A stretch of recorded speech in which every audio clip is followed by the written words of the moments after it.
Welcome back to another episode of Pipe Surgery.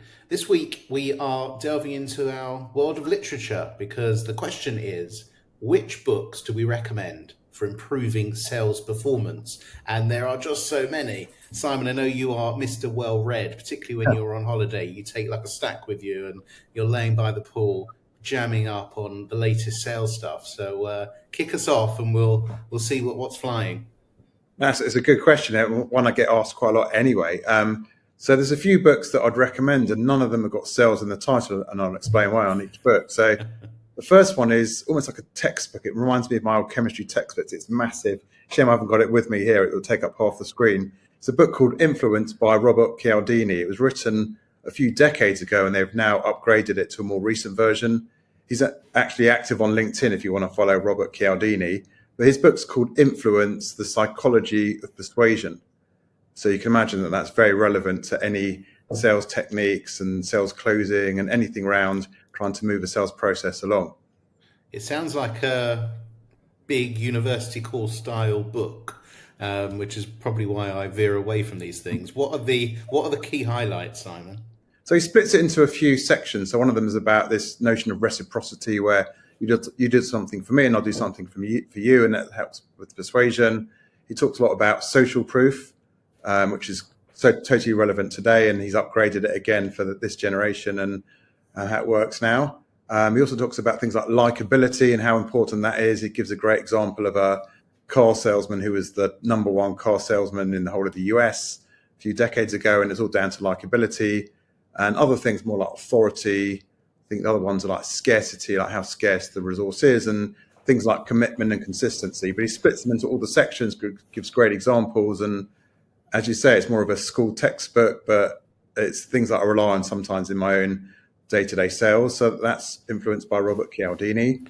The next one I'd recommend is a book that we use a lot at Pipe Global, as you'll know, called Black Box Thinking by Matthew Syed, a UK author who writes for the Times. And his theory is all about marginal gains, about how you tweak one little element of the performance and you add up all these little things that could be, what do I do at the end of a demo? What's the end of the process? If I can just make the emails a bit more effective and change the subject line, what impact will that have? I mean, he doesn't talk about sales per se, but I've adapted it to that. But it's very much about thinking outside the box and using this concept of marginal gains.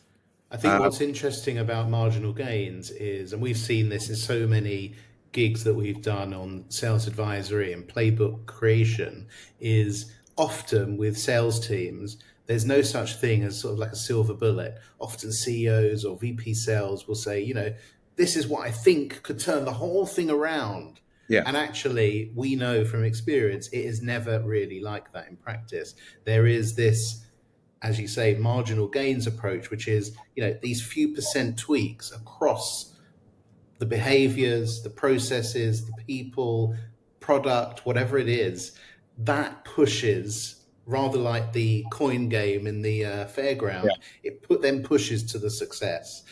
Massive believer in that. And, it's one that I think everyone should read just for life in general. Yeah. And it's also to do with what you'll pick up on. I mean, the whole title, Black Box Thinking, comes from the aeroplane black box and how they've adapted it from learning what went wrong in a particular crash to make sure that incident never happens again. And that's across the whole aviation industry. So that's where the title comes from. I'd also recommend a book called Noise by Daniel Kahneman. So Daniel Kahneman was famous for an Israeli psychologist stroke economist who won the Nobel Prize. So he wrote a very famous book called Thinking Fast and Slow. But he also wrote a really good book called Noise, and that talks to how people make decisions. So again, I read that and tried to adapt that within a sales process. But noise is how do people make decisions, and once you can understand that, you can imagine that you can really mirror their behavior and add a lot to your sales processes.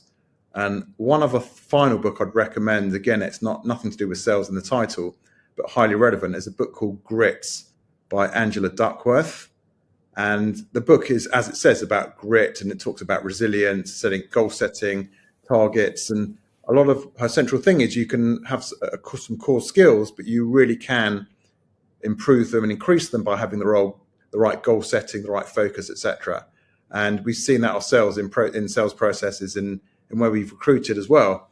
Often you go for the person who's got that resilience, tenacity, the ability to bounce back, set targets and push themselves over someone who might be technically more gifted or have more experience. All great books that some of those I haven't read yet, admittedly, but I'll I'm lend particularly them to you, interested in Robert. that Don't one. worry. Yeah, can you bring grit into the office next time you show up? A couple from me.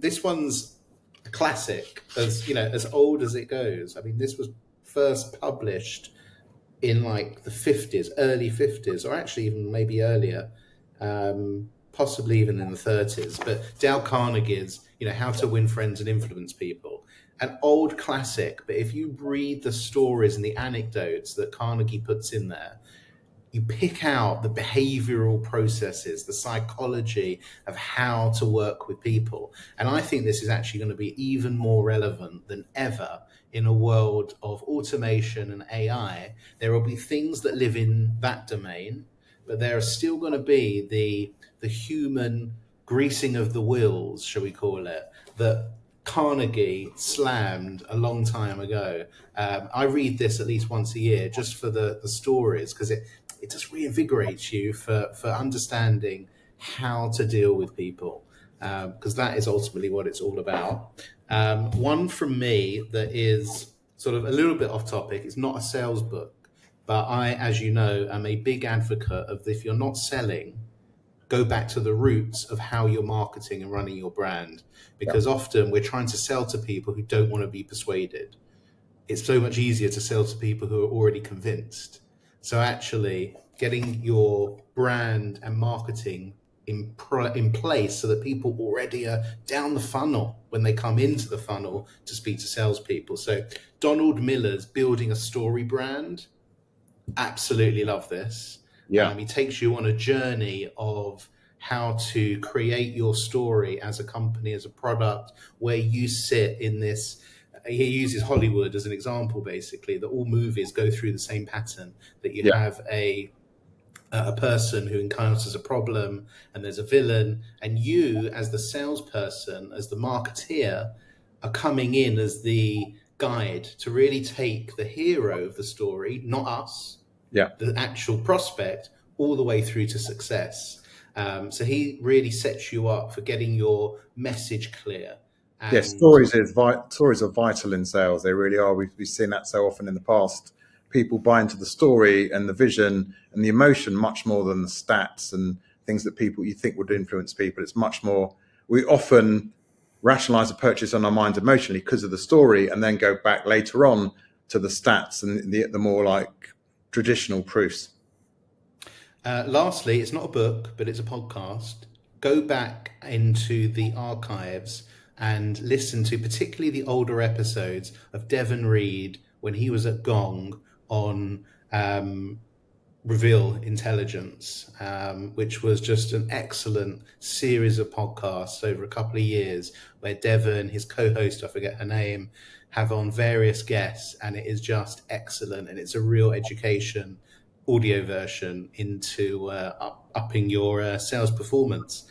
So I hope those are useful for the audience. There are so many other books that we've both read, you in particular, that maybe we'll share over time, or at least put some more in the comments. But Yeah. maybe we'll answer more of these around customer success, business, people, marketing.